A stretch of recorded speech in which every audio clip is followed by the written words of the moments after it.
रहस्य इतना गहरा है कि मनुष्य अपनी साधारण बुद्धि से इसे अक्सर समझ नहीं पाता। हम सोचते हैं कि कुछ लोग जन्म से ही सुखी क्यों हैं और कुछ लोग जन्म से ही दुख भोगने को क्यों अभिशप्त हैं।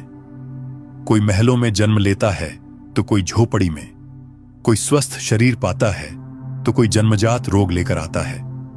यह भेदभाव किसी ईश्वर का अन्याय नहीं है, बल्कि हमारे अपने ही संचित कर्मों का न्याय है। गरुड़ पुराण स्पष्ट करता है कि हर आत्मा अपने कर्मों का हिसाब चुकाने के लिए बार बार जन्म लेती है। जब तक कि उसके सारे आरण और दोष समाप्त नहीं हो जाते, तब तक वह पुनर्जन्म के चक्र से मुक्त नहीं हो सकती। यह चक्र, जिसे हम संसार का बंधन कहते हैं, हर आत्मा को बांधकर रखता है।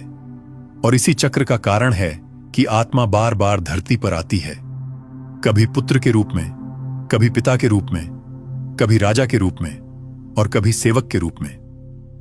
किसी एक जन्म का छोटा सा पाप भी अगले जन्म की दिशा बदल सकता है। शास्त्रों में वर्णन है कि यदि कोई व्यक्ति लोभवश दूसरों का धन हड़प लेता है तो वह अगले जन्म में निर्धन होता है।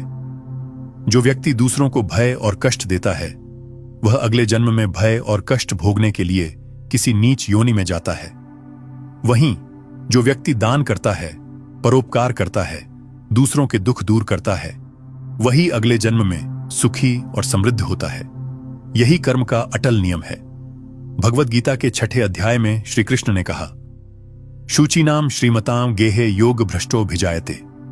अर्थात यदि कोई साधक अपने साधन में अधूरा रह जाता है तो वह अगले जन्म में किसी पुण्यवान और समृद्ध परिवार में जन्म लेता है, ताकि वह अपने अधूरे आध्यात्मिक मार्ग को पूरा कर सके। इसका अर्थ यह है कि आत्मा कभी भी अपने कर्मों के प्रयास व्यर्थ नहीं जाने देती।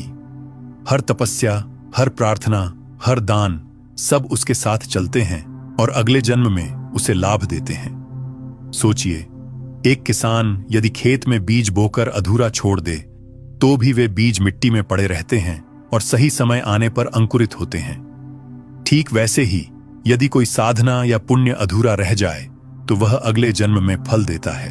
यही कारण है कि कुछ लोग जन्म से ही धार्मिक प्रवृत्ति लेकर आते हैं, मानो उनके भीतर पुरानी साधना की स्मृति हो। गरुड़ पुराण में कहा गया है कि आत्मा केवल अपने अच्छे कर्मों से ही नहीं, बल्कि बुरे कर्मों से भी बंधी रहती है।